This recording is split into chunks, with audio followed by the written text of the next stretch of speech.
ការនិយាយច្បាស់អាចតាក់ទាញឲ្យអ្នកស្ដាប់គាត់បន្តឆ្លងអារម្មណ៍ជាមួយយើងចុះបើសិនជាយើងនិយាយទៅពេលខ្លះ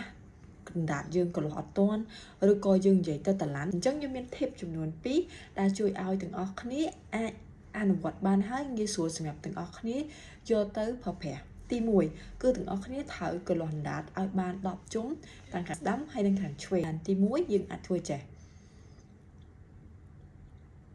យើងកលាស់ឲ្យបាន10ដងហើយមក